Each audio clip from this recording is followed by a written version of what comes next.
lagi di bulan November. Semoga adik-adik semuanya tetap baik dan luar biasa, oke? Nah, jadi di sini kita akan membahas tentang bulan November. Adik-adik tahu nggak sih sebenarnya bulan November di dalam gereja itu disebut sebagai bulan apa? Nah, bulan November di dalam gereja disebut sebagai bulan arwah. Nah, sebelum kita lanjut, yuk kita berdoa terlebih dahulu. Yuk, mari kita ambil sikap berdoa yang baik. Marilah adik-adik, kita siapkan hati kita untuk berdoa. Dalam nama Bapa dan Putra dan Roh Kudus. Amin. Bapa, hanya Kaulah yang pantas kami puji dan kami sembah. Tiada sesuatu yang layak kami berikan kepadamu, hanya syukur berlimpah atas segala kebaikan-Mu. Sekarang kami akan memulai kegiatan kami hari ini. Semoga Engkau hadir bersama kami dan memberkati kegiatan kami hari ini. Sebab Engkaulah Tuhan dan pengantara kami, yang hidup dan berkuasa, kini dan sepanjang masa. Amin. Dalam nama Bapa dan Putra dan Roh Kudus. Amin. Nah, adik-adik, kita tadi kan sudah berdoa. Yuk, untuk lebih semangat, kita berdiri dulu, kita mengikuti gerak dan lagu berikut ini.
Adik-adik sudah semangat kan?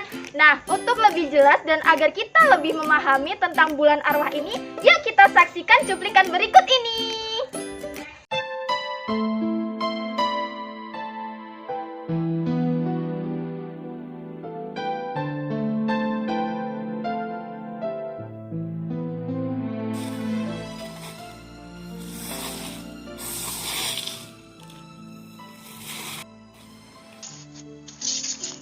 Wah, Romo rajin sekali ya bersih-bersih di makam. Iya, ini kan kebetulan lagi bulan November, bulannya untuk para arwah. Oh, bulan arwah itu apa mau maksudnya ya? Oh, kan bulan November itu biasanya di gereja disebut sebagai bulan arwah. Itu kaitannya erat dengan peringatan-peringatan yang terjadi di bulan November. Nah, tanggal 1 November itu kan ini hari raya semua orang kudus. Itu hari untuk menghormati orang-orang yang kita yakini memang sudah kudus, sudah masuk dalam kerajaan surga. Nah, terus tanggal 2 itu peringatan arwah semua orang beriman. Itu hari untuk memperingati dan mendoakan saudara-saudari kita yang sudah meninggal tetapi belum sampai ke surga. Nah, mereka itu sering disebut sedang berada di penantian atau di api penyucian. Nah, sebenarnya dua peringatan itu yang kemudian menjadikan bulan November sering disebut sebagai bulan arwah gitu. Oh, jadi seperti itu ya, Mo. Romo tadi kan bilang ada yang sudah masuk surga. Nah, surga itu tuh sebenarnya apa sih, Mo? Surga itu kebahagiaan yang sejati, kebahagiaan yang abadi, artinya kebahagiaan yang kekal, yang selamanya dialami oleh seseorang yang sudah meninggal. Jadi orang yang masuk surga itu berarti sudah mengalami kebahagiaan yang kekal, yang abadi. Itu. Kalau kayak gitu saya juga mau masuk surga lah, Mo. Terus cara untuk masuk surga itu gimana, Mo?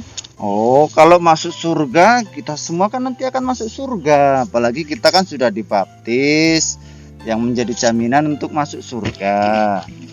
Nah, cara yang bisa dilakukan untuk masuk surga ya dengan jalan kekudusan. Artinya kita harus mengejar dan mengupayakan kekudusan, menjadi orang yang kudus di dunia ini. Sehingga kalau hidup kita di dunia ini sudah mencerminkan kekudusan, itu nanti kita akan bisa masuk surga. Nah, gitu. Wah, berarti kalau masuk surga bahagia bakalan ya, Mo ya? Iya dong, bahagia selamanya, abadi bahagianya itu. Nah, untuk zaman sekarang ini, Mo, apakah masih mungkin untuk menjadi orang kudus, Mo? Bayangan kita jadi orang kudus itu kan seperti apa ya, seolah-olah harus jadi orang yang alim, seperti suster, romo. Padahal nggak seperti itu. Zaman sekarang pun masih bisa kok jadi orang kudus. Misalnya yang belum lama ini kan ada kan yang baru di beatifikasi, Carlo Acutis namanya. Nah itu bahkan masih anak kecil, masih 15 tahun. Nah dia menggunakan sarana teknologi itu untuk mengumpulkan video-video tentang mukjizat Ekaristi. Terus dia memberikan refleksi yang mendalam. Dan akhirnya dia jadi orang kudus dengan itu, merenungkan mukjizat-mukjizat Ekaristi dan kemudian membuat dokumentasi yang lengkap. Jadi bisa, sekarang pun masih sangat bisa jadi orang kudus. Nah, Mo, dunia modern saat ini kan ada teknologi robotik tuh, Mo. Nah, apa sih, Mo, sebenarnya dampak teknologi robotik itu untuk kita, Mo? Nah, kalau kita melihat perkembangan zaman sekarang ini ya, kan itu perkembangan zaman itu luar biasa tuh. Terus muncul yang namanya dunia robotik itu, teknologi robotik, di mana itu semua digantikan oleh robot. Bahkan orang kerja pun sekarang digantikan oleh robot. Pokoknya segalanya digantikan oleh robot yang pasti di dalamnya tidak ada yang namanya cinta kasih, tidak ada yang namanya perasaan dan lain sebagainya. Nah, dunia robotik tentu ini menjadi tantangan tersendiri untuk gereja, tapi juga bisa menjadi peluang, asalkan itu semua digunakan untuk mengupayakan kesejahteraan dan kebahagiaan manusia. Jadi ya itu bisa dikatakan tidak bertentangan lah dengan gereja. Yang penting itu digunakan untuk mencapai kesejahteraan dan kebahagiaan manusia. Gitu. Wah, oke, baiklah Romo. Terima kasih banyak ya, Romo. Iya, nah jadi nanti Mbak Selin bisa tuh kasih tahu adik-adiknya supaya menggunakan bulan ini pertama untuk menghormati arwah yang sudah meninggal, baik mereka yang sudah dinyatakan kudus maupun yang belum.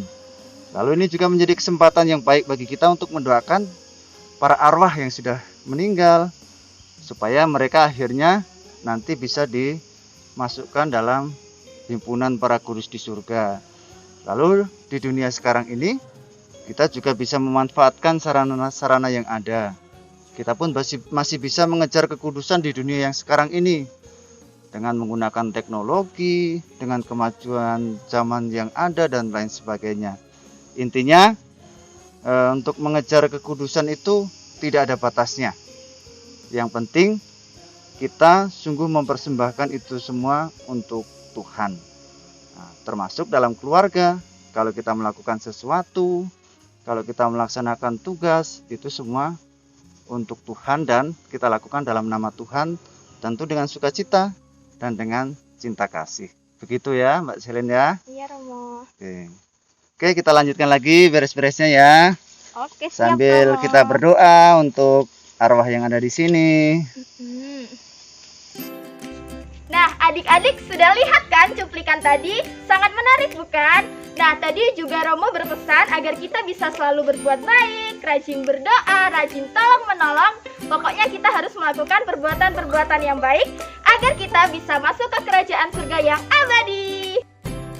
Nah, adik-adik tetap semangat ya untuk mengikuti video-video kita selanjutnya. Adik-adik juga jangan lupa untuk menjaga protokol kesehatan dengan menerapkan 3M. Memakai masker, menjaga jarak, dan mencuci tangan pakai sabun.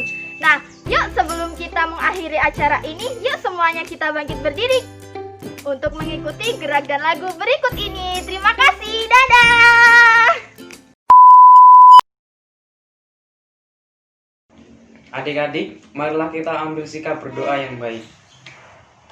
Dalam nama Bapa dan Putra dan Roh Kudus. Amin. Ya Tuhan, terima kasih Engkau telah hadir dalam kegiatan kami hari ini. Berkatilah kami selalu dalam segala kegiatan kami selanjutnya. Dan mampukanlah kami untuk menjadi saluran kasih-Mu kepada orang lain. Sebab Engkaulah Tuhan dan pengantara kami, kini dan sepanjang masa. Amin. Dalam nama Bapa dan Putra dan Roh Kudus. Amin.